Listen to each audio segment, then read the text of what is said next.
Yo, this your boy David E, aka David L. Patron, and I would like to welcome you guys to his Up From Here podcast. And I got my good friend here with me today. His name is Felton Jones, guys. He's actually over at PJ's Coffee. Mr. Felton, can you kind of get an insight on who you are and exactly what you do? Yeah, man, I'm the coffee man, Mr. Coffee, all of those things, anything you want to call me. But I've been the brains and the skill set behind what makes PJ's Coffee what it is for probably 28 years. I've been in coffee for 30 years, and I just got this opportunity to elevate myself within the coffee industry by way of that brand and what they allow me to do. And over the years, I've just developed what I would consider is a pretty good skill set that I've applied to the brand, applied to customers of the brand and whatnot. So that's me. That's my world. I'm all things coffee. Okay. All right, y'all. Listen, Mr. Felton is actually one of my good friends. Me and him been friends for a couple of years. We met at another podcast.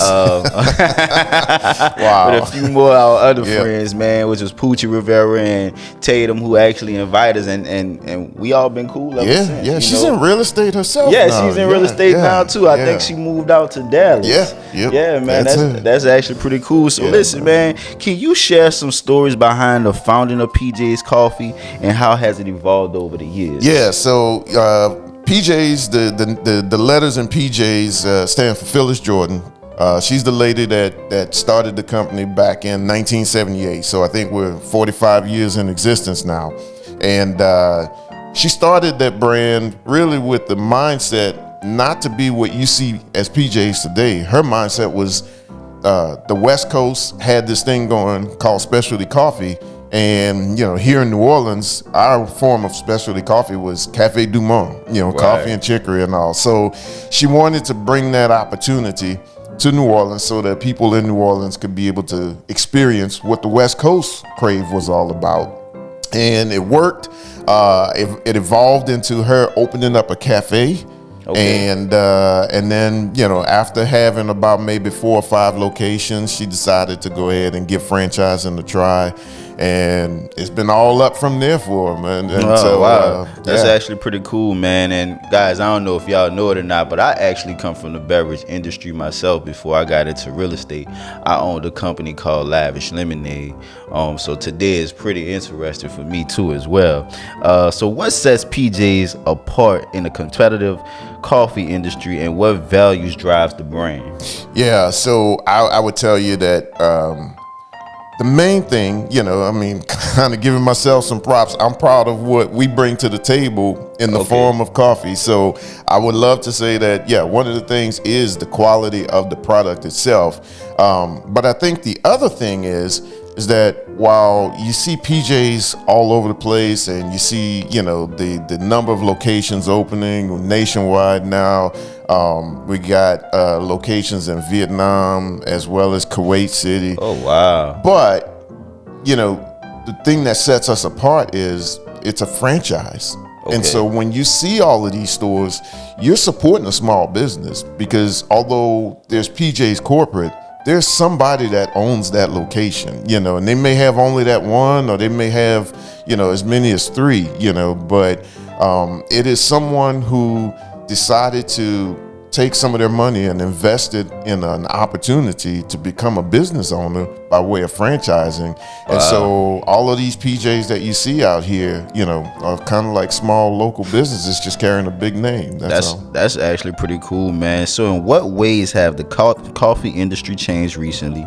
and how has PJ's adapted to it? I think that consumers are getting more educated about coffee.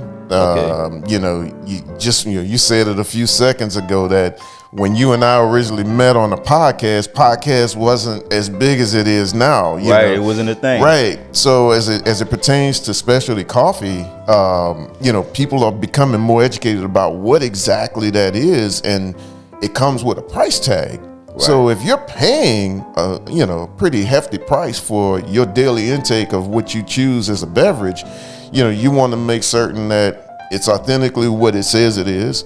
And so as those consumers are becoming more educated, it's forcing brands to become more authentic.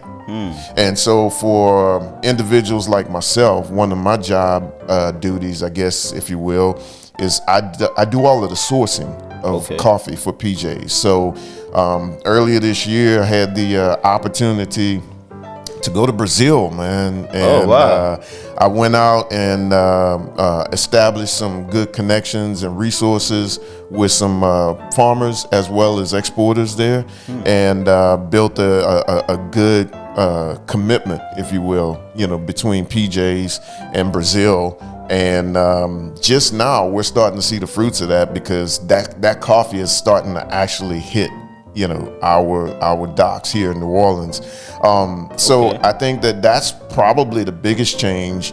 And then what's happening is it's also creating an awareness on the consumer's part. So you guys never sold Brazilian coffee at first? We did, but just more indirectly. So if I was sourcing Brazilian coffee, I could just reach out to a local importer and say, hey, I need some Brazilian coffee. They'll give me a selection of coffees for me to test out and decide which one I liked or whatever. So now y'all going straight to the source. Now we go straight to the source. Oh, yeah, man, you can't beat that. As the barista, how do you ensure consistency and quality across PJs and all of their coffee locations? That's the biggest challenge, Dave. That's the biggest challenge. That is up to the individual store owner / manager to ensure that that consistency from one barista to the next. For us, from a corporate perspective, we can only simply lay out the blueprint. I mean, in simple terms, there's an operations manual there, that gives you all of the play-by-play, the step-by-step. So it's a matter of management of your people to make certain that people aren't cutting corners. I always tell people, hey, look, when you brew coffee, grab a cup and you take that first sip of that pot of coffee. Don't let the customer be the one to take that first sip, because if something's not right about it, it's almost like a chef. What do? They're in the kitchen, they grab a spoon, they taste it and keep it going. So I think that it's at the store level where that consistency is important. Okay, yeah, that's definitely pretty cool to know. So yeah, y'all want them. So taking a lot of sips of coffee, I know that's caffeine. Oh yeah, they gonna be hyped up. Yeah. Yeah. So how has PJs navigated in challenges, especially considering the input of global events and hospitality in the industry? So, I mean, the one thing that I can, think of specific to your question is, the challenge that we all face with COVID. Whether it's corporate or whether it's franchise, you're talking about a business that relies on people to be able to walk through the door, every day. So it was interesting, it's COVID threw us some challenges, and when I say us, I mean everybody in business, and we all had to start thinking outside the box. So for a long time, I'll give you an example. If you had a PJ's Cafe that had a drive-through, and you had another PJ's Cafe that did not have a drive-through, the one with the drive-through was going to outdo the other, probably 10 to 15% in revenue. Right. And so what I saw was when COVID hit, those owners who didn't have drive-thrus, they started thinking outside the box. So curbside service became a thing at PJ's. Okay. So you can go online and order, and when you pulled up to the cafe, they're bringing it out to you, so and now, So they positioned themselves. So absolutely. And look at what's happening, man. It's like,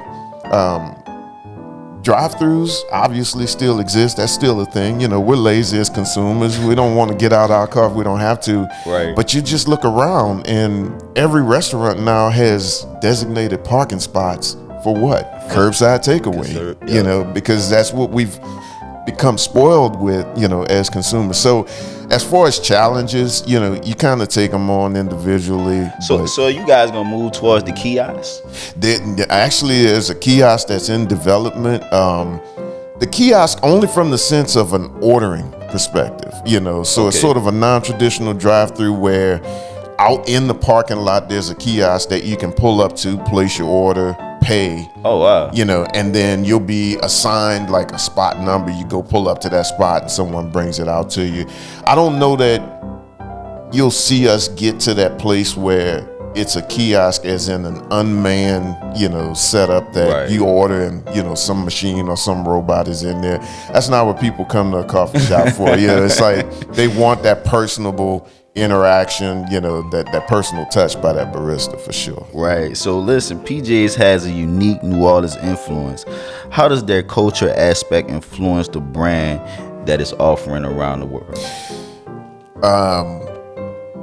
Just those two words that you just said, New Orleans. That's how, because the original name of PJ's as a cafe was PJ's Coffee and Tea Company. And the owners of the brand at the time of Hurricane Katrina was an Atlanta-based company. Okay. Now, PJ's always roasted and operated the manufacturing out of New Orleans throughout the time of the existence of the brand. But during that time, after Hurricane Katrina, you know, New Orleans became the eyes, or was, you know, in the eyes of the world, you know, everybody, because obviously because of what we had endured, but people, you know, people wanted to see New Orleans, you know, come back and survive, because New Orleans means a lot to a lot of people. Right, it does. So the company in Atlanta at the time smartly recognized that, and they said, listen, this brand is a New Orleans jewel. This brand was born and birthed in New Orleans, and we're spreading it around the country, but